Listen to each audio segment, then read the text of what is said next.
Good afternoon. Good afternoon. Today is Wednesday, July 12th. My name is Tina Patterson, Principal Attorney at Patterson Justice Council, PLLC, headquartered in Detroit, Michigan. How are they planning to take property? Who is they? How can I avoid them taking my property? This is part 3 in the series, how they plan to take your property. And today we're talking about the third category of who they are. So the first category of who they are was government. And that was in the first video series. The second category was friends and family, people close to you. And today we're going to be talking about other outside threats. So we're going to talk about 3 of them in particular that are not government, could be friends and family, could even be government, but more outside of that, outside of those direct contacts. Okay. So let's get into it. The first are creditors. So here at Patterson Justice Council, we help homeowners, property owners, investors, and business owners to protect their property, to have their rights respected, and to leave legacies for their lineage.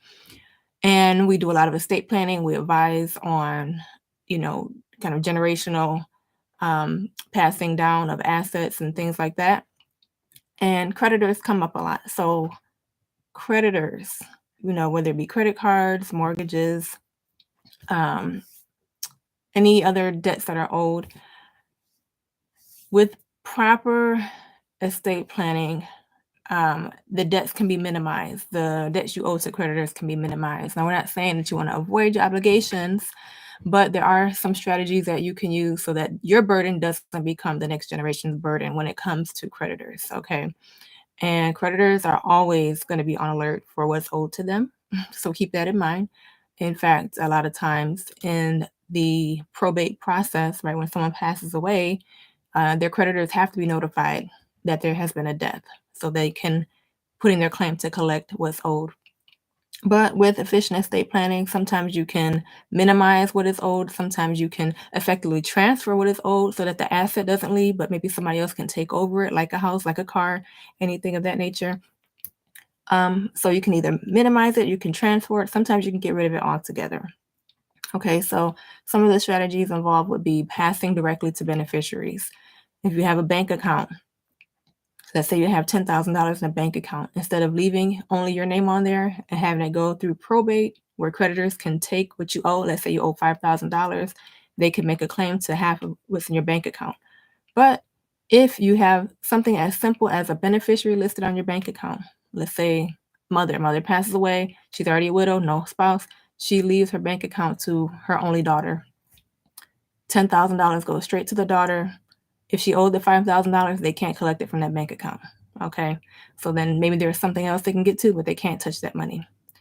All right. So, and the same thing goes with any kind of financial policy that you can transfer directly to another individual, a life insurance policy, retirement benefits, anything you can name a beneficiary on, they can take it directly after death in most cases. Okay. You can also title assets like a house, so that they would immediately pass on to someone else, with professional assistance, because there are a few ways to do it. But because of the second part of the video, conflict, right, and kind of family not seeing eye to eye, you want to make sure that you get the right kind of plan to do that. But I will give an example about that. That's very common between husbands and wives. So real life story time here again. A few years ago, maybe 4 or 5 years ago, I had a client whose spouse had just passed away. So it was the wife. The wife had just passed away. The only asset she owned, like hard asset she owned, was the house, and she owned the house with her husband. And when a wife and a husband own a house together, it's usually owned where the last person to survive will take ownership of the whole house. So they don't own it 50-50, they owe it 100-100.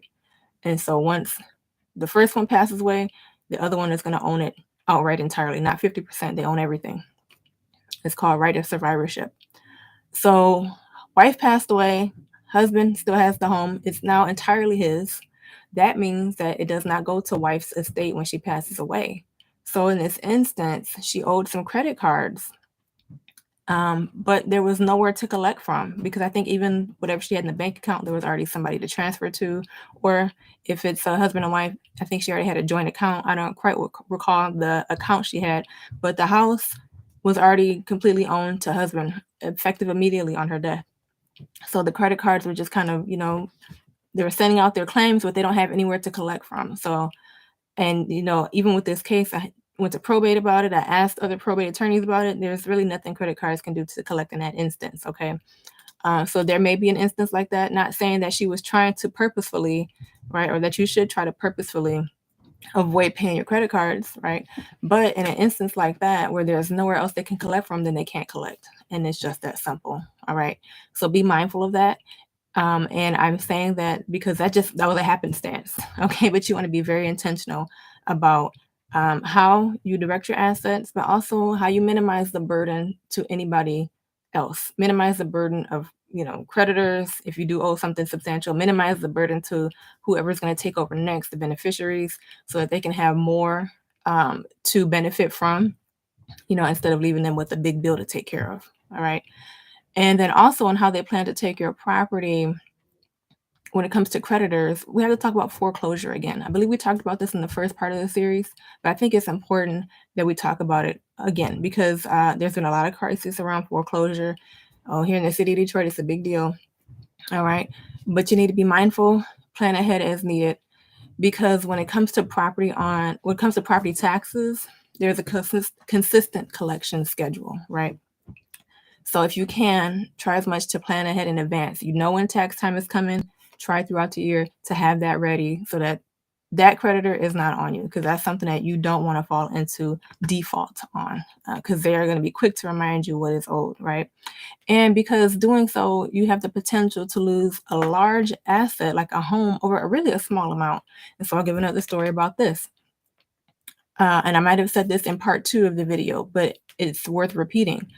So there was a couple years ago, maybe 10 years ago or so, where husband passed away. He owned a few properties. One of them was a property out in a neighboring suburb here in the Detroit area. And wife took care of the probate process and everything, but knew about this rental property in the suburb, but didn't make any efforts to save the property. The property was gone into foreclosure. So what wife could have done, right, even with help from other family members, because luckily in this case, it was a very close-knit family. There were no arguments, and everybody agreed that wife should be able to do what wife needed to do to take care of the remaining assets. So she could have tried to gather up the money that was collected to save the home from foreclosure and rent the house out. And this has been 10 years now. Rent the house out. Let's say you rent it out for even, let's say $1,000 a month. You have $12,000 by the end of the year. And there was no mortgage on this home because it had been a family property of husband's parents that passed away. So let's say you rent this home out $1,000 a month, 12 months, that's $12,000 a year. It's been 10 years. That could have been an easy $120,000 potentially, right? If it stayed at the same schedule. That's if it never changed, it could have gone up, to 1,500, 2,000, whatever. And then the amount would have only got up that she could have collected from the house by turning it into a rental property. But that didn't happen. Instead, the home was allowed to be foreclosed for $3,000. $3,000, an entire six-figure asset. A six-figure asset just in the price alone, right? Because, many homes can regularly sell for just $100,000. So let's say that's the case. She could have collected $120,000 minimum for the last 10 years just on rent, and then sold it for another $100,000. That's $220,000 that was given up for $3,000 of back property taxes. The math does not add up when you really look about what it is worth. All right. So please be mindful about property taxes and about other properties that you think you can afford to lose, but it really costs you so much more in the long term. Okay. Now, 2 more things we're going to talk about. The first one we just talked about were creditors. Okay. And in the foreclosure case, the creditor is the government, right? The second thing we're going to talk about are court challenges. And so I'm not saying that the court is planning to take your property, but the court certainly does have the power to do so if the case is brought before it. All right. And I have a couple of stories about that also. These are both client stories that have happened in the last 2 years, maybe 3 years, okay, since the pandemic. So, first story is, and this happens so often, it really hurts my heart to see, but families just whatever, when mother and father both pass away, and usually mother's last one to pass away, and there are at least three siblings, the siblings don't get along with what to do with the property. And there's usually one, and like I said before, it's usually a brother. It doesn't always have to be a male, but it's usually a brother who wants complete control and domination over what to do, even if they don't really have the power to do it, or even if they have the power to do it but have never done anything about it. They want to be in control. All right. So with one story, I had a client consult where this was the case. All of the siblings own the property because the mother passed it off without the use of a will, right? It was a very effective estate planning strategy where whoever passed away, the remaining siblings would get the rest. But they did not agree on what to do with it. And this is why I say ask for professional legal assistance on it, because even though that is a strategy to use, it wasn't effective. Now, in this case, all of the siblings, and I think there were at least three of them, I'm going to say at least three, all of them have to agree, or if none of them agree, the house has to be sold. Okay, it's an all or nothing kind of deal. So now the siblings are stuck in a bind because one of them wants to be in control, and one of them wants the entire thing and is trying to like lowball them on money and everything. It was a whole mess. But the point is, because they can't agree on it, the court has the power to force a sale of the home. It's called a partition. Okay. The court has the power to take the property, make it be sold, and then they will just they will get equal shares of the amount of money. So let's say it was the three siblings, the house sold for $120,000, they'd each get $40,000. But again, go into our previous example. Let's say they were to agree to keep the home, and instead of selling it and they get $40,000 one time, they rent the home out. And this was like a nicer home in the city of Detroit, I believe. Let's say they rent the home for $3,000 a month. Each of them get $1,000. At the end of the year, that's $36,000. Each of them get $12,000, right? Over 10 years, again, they would each get $120,000, more than the $40,000 at one time. So when it comes to the homes, we often think about it as like a minimal just piece of land. That's not the case. It has so much more value than what is before our eyes. And the court has the power to take that away if we can't come to agreement on it. So be very mindful of the power of the court. That's why I always tell my clients, don't ever go to court first. Do not ever go to court first. Because once it's there has to be a resolution. It has to come out somehow. But if you're able to negotiate something legal, right, another legal strategy outside of court, there's a lot more flexibility. There's a lot more creativity, right? There's a lot more agreement and harmony. And court is a very adversarial process already. Sometimes when you go there, even if you make it out, they're like battle wounds you almost can't recover from. So never go to court first. Never. All right. But if you have to go, you got to go. We'll talk about that. But don't always make it the first strategy, the first plan. All right. And I have another story about that, but for the sake of time, we'll keep it moving. I'll save that one. So the last person, the last entity, if you will, on how they plan to take your property are financial institutions. Watch out for them, okay? Keep all your documents, whether it is all your banking documents, all your life insurance documents, all your mortgage documents, keep them all. Make sure you know what you're getting into. Keep those contracts, keep their policies, everything, and do not be afraid to challenge what appear to be improper practices, okay? And hire legal help as needed. So a recent case that just came out is the Bank of America case this week, where Bank of America was ordered to pay, I think it was like $250 million in fines and fees for a violation of practices. And Bank of America is not the only one. Wells Fargo has really come under fire. They were opening up ghost accounts and charging people for it. The entire Great Recession of 2008, right? Selling underwater mortgages. Financial institutions have a lot of power, and we rely on them to keep our money safe, which can be the case. But every practice they have is not the correct practice. Okay, and I'll give you a couple of stories. I'll give you a couple of stories before I have so many stories, but I'll give you one first real quick. It was an insurance company. A client of mine had tragically lost her parents in a car accident, and her father had a life insurance policy. She was on the phone with them trying to get the money, had already got the proper estate planning, not the proper probate paperwork to be the person to receive the funds. That's what she hired me to do. We did that.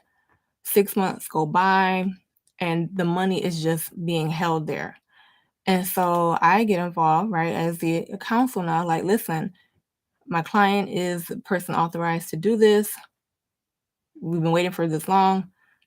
Where's the money at, basically, right? I didn't say that, but that was the point, to release the funds. So not even 10 days later, the entire money is in the account, right? Is mailed to the client, $25,000. What took 6 months to get, we got it done, 7 to 10 days, $25,000.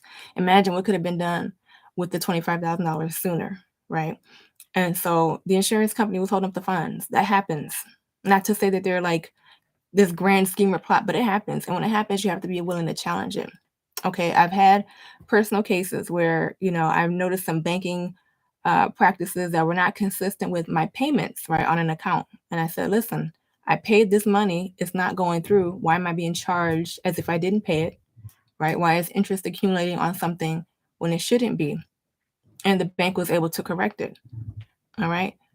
Everything that happens, just watch it very carefully. Watch it very detailed. It's your money. Okay. It's your money. There are contracts. The banking system is a contract between you and the bank. Make sure that you're getting your fair end of the deal out of it. And on that note, we do have a very, very important case that we're going to bring to your attention, but we're going to hold off on that for now, in regards to financial institutions. But the whole point is to be mindful of your property. Don't take it lightly. Believe that it's worth more than it is, because oftentimes that is the case. And guard against it when others try to threaten it.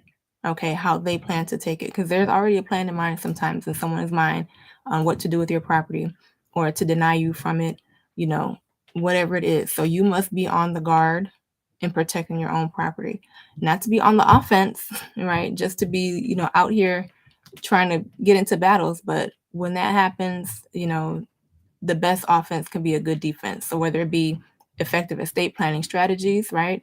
Whether it be creative negotiation with creditors or banks or family members, whether it be the final ultimate solution of just taking it to court.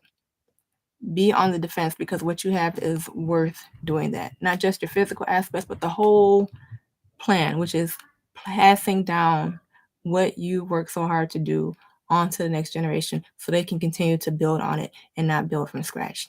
Okay, so that is the conclusion of our series, How They Plan to Take Your Property. I invite you to watch the last 2 parts of it so you can put it all together and see what it's really about.